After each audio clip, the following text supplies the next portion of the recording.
Well, welcome everybody to the summit. Thank you guys so much for joining us online once again. We are looking forward to being together here in a couple weeks, but in the meantime, we are gathered together in this manner. Hopefully you guys will be blessed by being with us tonight.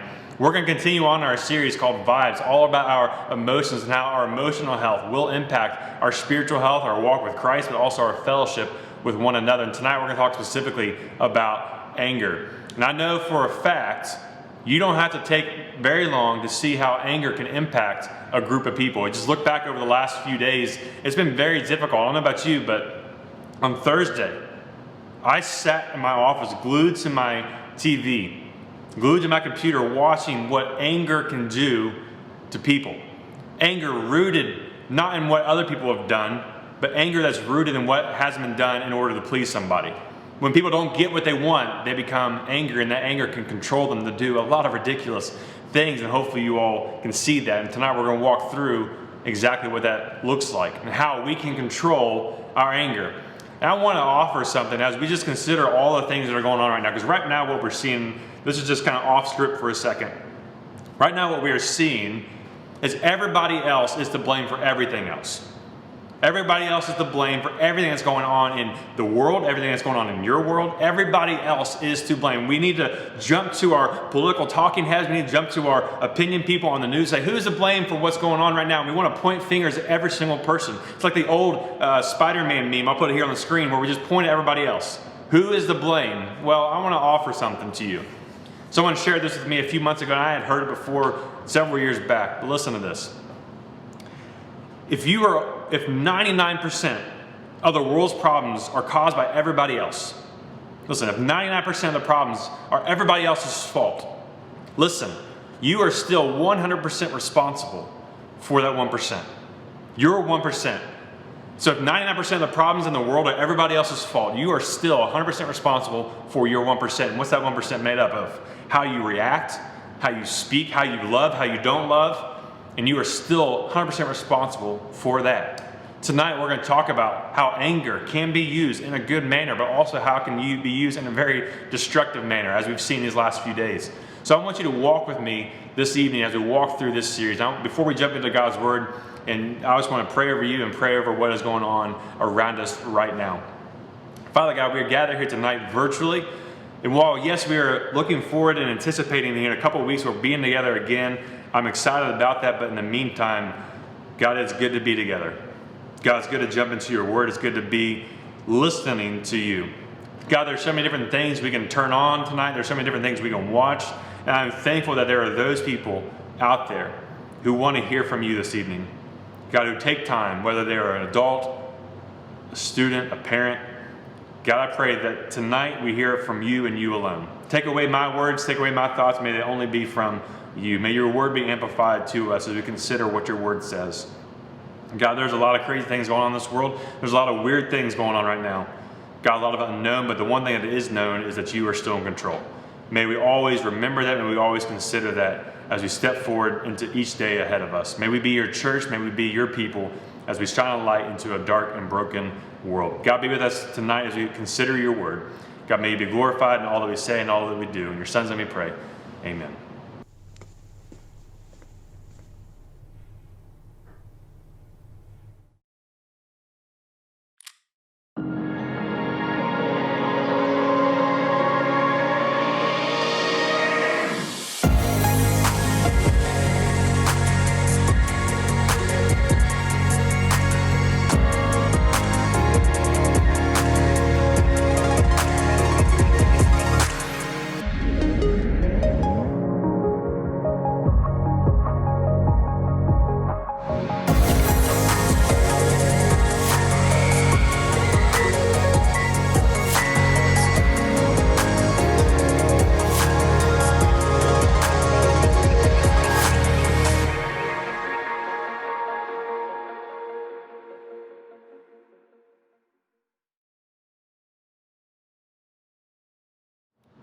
Well, as we consider the emotion anger, I want to start off with a question I believe all of us can understand, all of us can relate to. Have you ever experienced road rage? Have you ever experienced road rage? I know some of you have just gotten your license, some of you are just now getting your permits and you're driving for the first time. You're like, no, I don't have road rage yet. Highlight the word yet. I believe all of us can point to a time, whether we ourselves were the driver and we told the person next to us that they were number one in a very not so friendly gesture, or we can think about the different times that someone's cut us off or we cut somebody else off. All of us in some way have experienced road rage. If you think, I've never driven before, I've never set foot in a car, I don't know who you are, maybe you're out there and you think, how about hallway rage? You're walking through school, you're walking through the mall, and you get hit by somebody, you get bumped by somebody, you drop all your stuff, you drop your phone, you lose all your things. More importantly, how about this one? Have you ever been to Disney World? Have you ever been to Disney World? Kate and I were able to go this a couple weeks ago, right before the new year, and spend time as Sadie and family at Disney World. You know what one of the most destructive and one of the most dangerous weapons in the world is? That's easily accessible to people. It is a stroller. A young parent with a stroller can do very destructive damage, especially to the person's Achilles. Now, listen, when you're walking through Disney, you know, it's a real crowded place, even during a pandemic, it can be very crowded, and all of a sudden, without warning, you are taken out, you're kneecapped by a stroller. It is awful, and you just get filled with anger, you get filled with rage, and all of a sudden you just want to say things to this, but then you look down and you see this beautiful child, and you're like, I can't say these words in front of your child, so I'm going to stay quiet. You know what I'm talking about. You know what kind of rage I'm thinking. Maybe it's not rage. Maybe you think, I don't get angry. I just get frustrated. Maybe just swap out the word rage, swap out the word anger, just swap out the word to frustrated. Maybe you get frustrated when your sister's in charge of laundry and she shrinks your favorite clothes. Maybe you get frustrated when your stepdad reminds you how everything you do could result in you being grounded over the weekend. Maybe you get frustrated when that one kid in class, that one kid on your team is always acting superior to you. And you all of a sudden you just think, I really wish they would just do a face plant right in front of me. You know what I'm talking about. Whether it's rage, whether it's frustration, we all deal with this. Why? Because we don't like ourselves to be angry. But let's be honest, is there a difference between being frustrated and being mad? Can you honestly tell me a difference between the two? Is there a difference between road rage and road frustration? I don't know. The past couple of weeks we've been going through this series called Vibes, all about how our emotions impact our spiritual health. And one of the emotions that shows itself drastically in destructive ways is anger. And that's what we're going to look at tonight and how it can take over our lives. The thing about anger is it doesn't always look the same. Anger does not always look the same. Sometimes it means yelling at someone or losing your temper. Maybe you've seen it that way or you've done it that way. That's how we normally think of it. But sometimes it means giving someone the silent treatment. You know what I'm talking about? You are so angry with somebody that I'm just going to be silent towards them. You're going to be silent. Maybe it's your parents, if it's your spouse that you do this to, or your kids that you do this to, or maybe students, if it's someone you do on your sports team or whatever it is, you give them the silent treatment. And you think that by not saying a word, it's just worse. In fact, maybe you're really good at giving someone the silent treatment. Not only is it a way for you to process your anger, but it's also a way for you to control the situation. You hold the power because you withhold the words. You think, I'm going to give you the silent treatment, so therefore I am in charge of the situation. I have power over you because I'm not going to allow you the chance to speak. Even more complicated, listen to this. Not all anger is bad. Not all anger is bad. I think you guys would understand this as we consider some of these things. There's the anger we feel when we see injustices or we see things like certain groups of people treated unfairly. Like we think about human trafficking. I get angry about human trafficking. I get angry when I see brokenness in our homeless system. I see so many different things, people being treated unfairly that you and we can get angry over that. We think about causes that we care about that aren't taken seriously. We think about racism and how so much injustice is created in that system. And when people don't have clean water, how in the world is it 2021? And we think about all the things that we have, how is it that some people still don't have clean water? We think about people who just don't care about this place that we live in, this grand creation that God has given us to be good stewards of. When we see things happening in this world that aren't right, it's actually a good thing to get angry. It can be a good emotion to be angry. Jesus got super angry when people were mistreated. So much so, look at the story of him clearing the temple. What did he do? He got so angry he started flipping furniture. I don't know about you, I've never done that yet. So it's not always a bad emotion. In fact, sometimes anger can be very constructive. Be very constructive because it moves us towards a positive action. Think about the things we just listed. When we see brokenness and we get angry about it, if our anger doesn't move us to action, then it's not good. We think about the injustices that we hear about and we see in society. If our anger does not lead to constructive action, then we've wasted it. But then at other times, anger can be very destructive. It moves us toward regret. It moves us to unlawful actions. It moves us to anger and hurt. And what are we supposed to do with that? What are we supposed to do when this happens? Either way, I think all of us would agree that anger can be a very powerful emotion. Anger is a powerful emotion. The question is, what do we do with it? And how do we keep the destructive anger from taking over us and bossing us and mastering us around? Tonight we're going to look at a passage from the book of James. If you don't know who James is, the writer of this book, James is actually the brother of Jesus. He's the brother of Jesus, and you think, well, now he has a sure in, he knows everything because he's a brother. No, actually, James did not appreciate his brother Jesus when Jesus was still alive. He thought he was foolish. He thought he was, Scott's words, he thought he was a moron. It wasn't until James had an encounter with the risen Lord, meaning after Jesus hung on a cross, died, went to the grave, rose up 3 days later. When James met him, the risen Savior, his brother, everything changed in his life. And he wrote a book. We hear the book of James, and this book is a beautiful book of wisdom. You know, Scripture can be divided into several different literary forms. We have love notes in the Song of Solomon. We have poetry. We have historical books. We have the Gospels. Then we have books of wisdom like we see in the book of James. And James wrote a lot of amazing things. He offers us many principles that may sound too simple at first, but I want you to hang in there. Because if you and I can learn what he shares in this letter, I promise you, just like his life was changed, your and my life can be changed as well. James starts by saying this in James 3, verse 13. Who is wise and understanding among you? Who is wise and understanding among you? We hear the word wise a lot.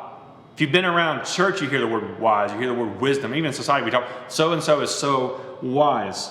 But rarely do we actually focus on what that word means. See, wise and smart are two different things. Wise and smart are two different things. Smart, you can be born smart. You realize that? You can be born smart. But you earn wisdom. You gain wisdom. I know a lot of smart people who are very unwise. You know what I'm talking about? The smartest people in the room, but just lack all wisdom. See, wisdom takes the life experience that we go through and learn from it and grow in it. It takes the ramifications, the consequences that we face from our choices, and to grow from these things. Wisdom is gained. It is earned. He goes on to say this. Let them show you. He says, who is wise among you? He's basically saying, how many of you understand this? Who is wise among you? How many of you get what I'm getting ready to say? He says, verse 13, let them show it by their good life, by deeds done in humility that comes from wisdom. So James is making a connection here. He is saying that wise people are humble.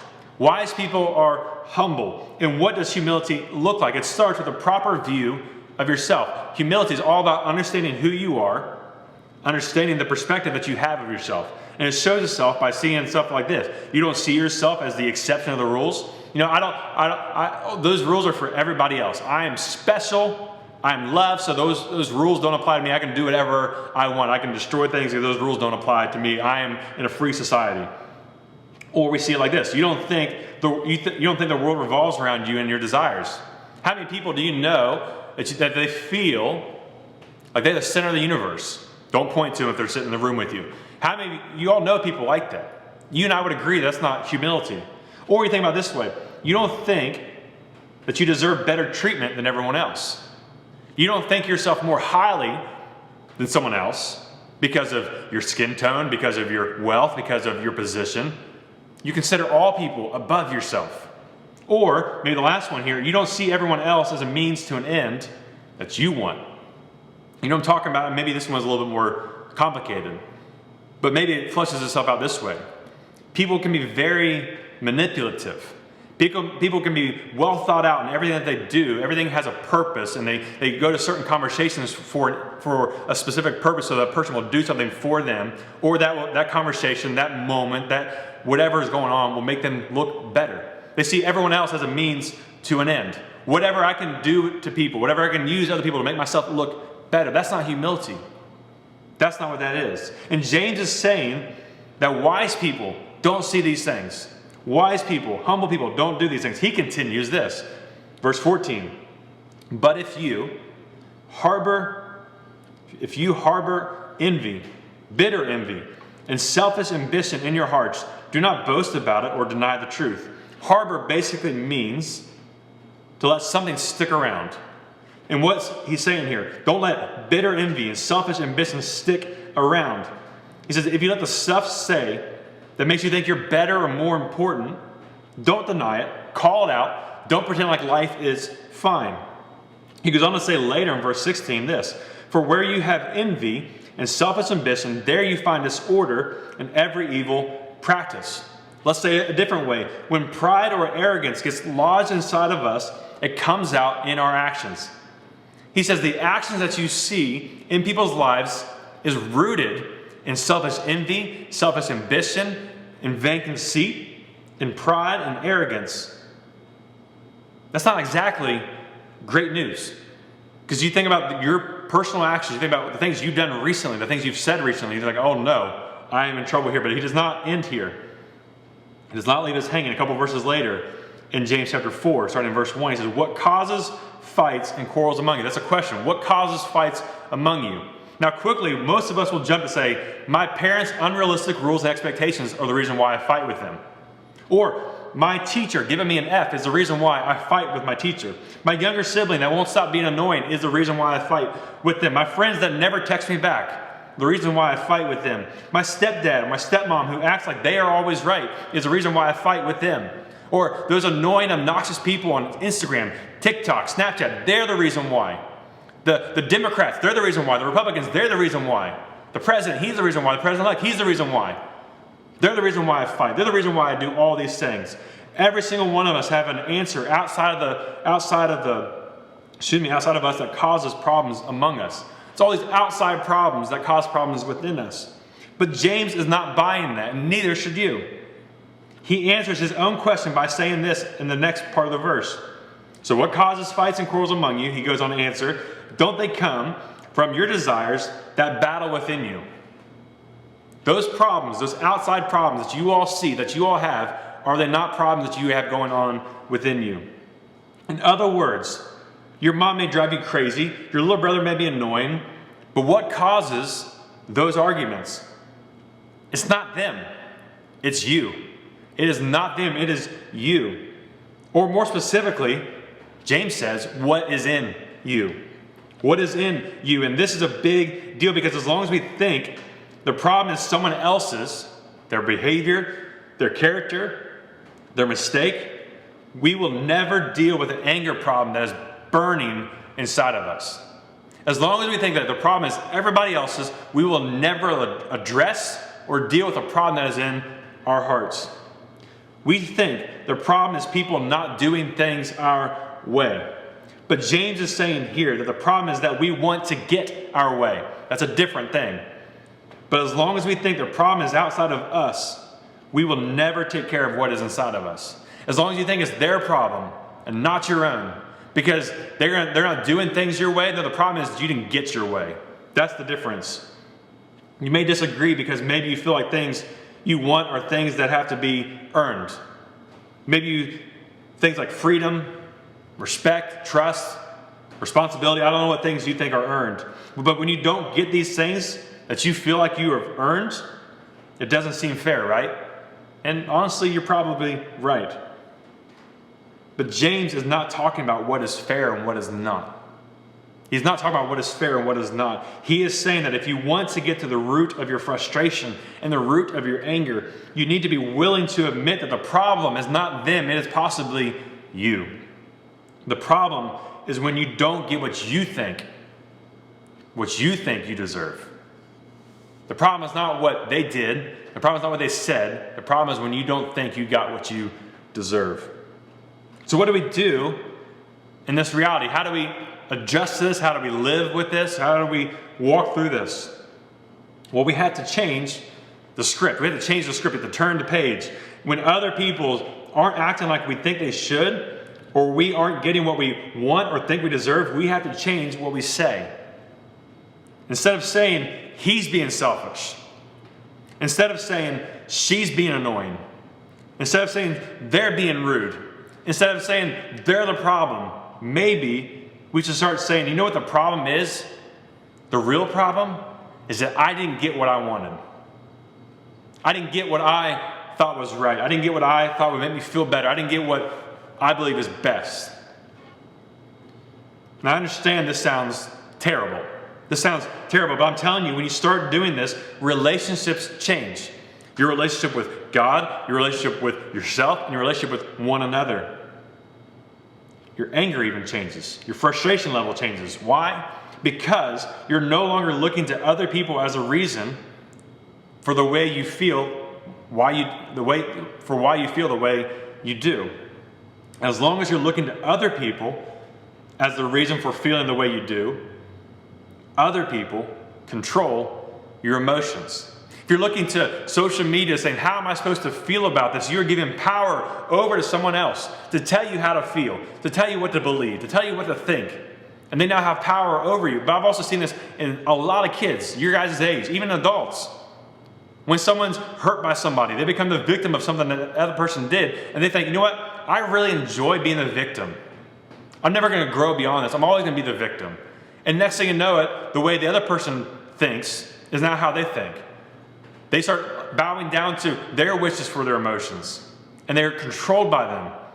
When really, in all reality, they have the ability to control their emotions. It's all in not getting what you want. On the other hand, when you start admitting that that's the problem, when you can finally admit that you're not getting what you want and that causes you to have problems, you start to get control back. And isn't that what we all want? We talked about this last week. We all want freedom. We all want to control our emotions. We want this. And James is making the point that as long as you think the problem is outside of you and that it's someone else's fault, you will feel like you get a free pass to act however you want. I think we saw that play out recently. Why? Because you can say that you didn't do anything wrong. You didn't do anything wrong. You can avoid ownership and responsibility. You can look at others and say, well, they made me do it. Their words made me do it. It's because of what they said. It's because of what they did. They made me act this way. They left me no choice. We had to do this. We had to break the law. We had to do all these things because of what's going on here. But James is saying, nope, that's not it. If you did that thing, or you said that thing that was angry, mean, or hurtful, or destructive, it was because it was in you to say it or to do it. It wasn't their fault. It was yours. It's not what's outside there. It's what's inside here. Of course, there are circumstances that should upset you. I think we'd agree on this. When you're treated unfairly by someone else. But imagine in the middle of that frustration, in the middle of that anger, you are able to say that part of the problem, maybe not the whole problem, but part of it is that I'm not getting what I want. I'm not getting the respect that I want. I'm not getting the feelings that I want. I'm not getting the love that I want. I'm not getting the things that I want, the outcome that I want. And just being willing to say that out loud helps that problem out. Helps you begin to control that anger, control that frustration. Helps you begin to take ownership of your own responsibility. Remember, 99% of the problem is maybe everyone else's fault, but you're still 100% responsible for your 1%. If you begin to do this, those emotions that are driving you, you begin to start driving them and driving them out. And no matter who you are, that is a fantastic thing. That is a good thing. So based on what we talked today, here's my question to you as we start to wrap up this evening and go towards an application here. What is your relationship with anger?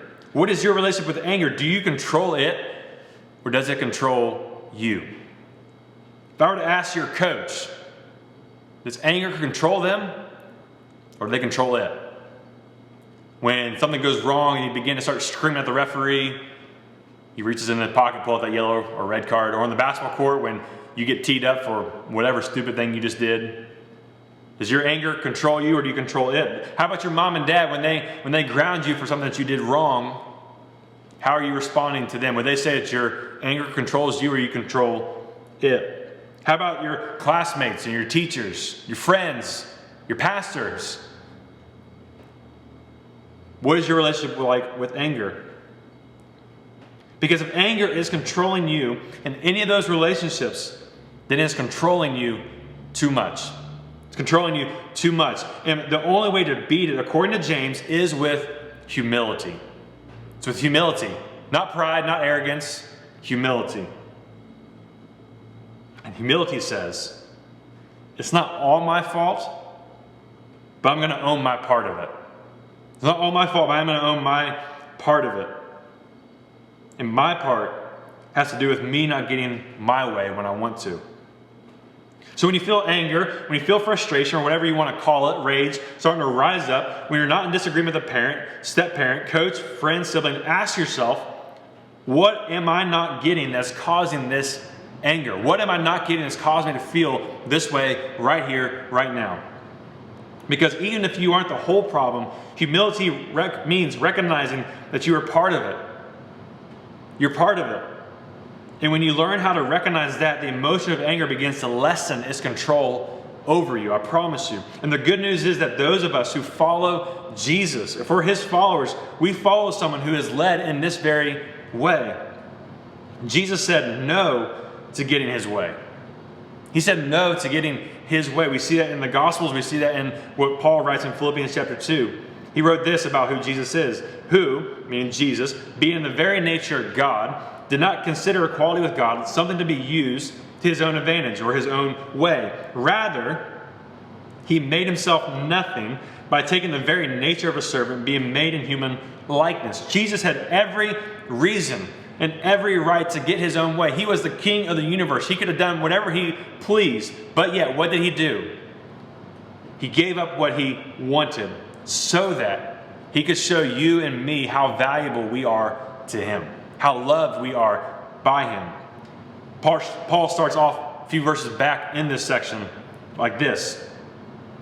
Therefore, if you have any encouragement from being united with Christ, any comfort from his love, any sharing in the Spirit, any tenderness and compassion, then make my joy complete by being like-minded, having the same love. Did you catch that?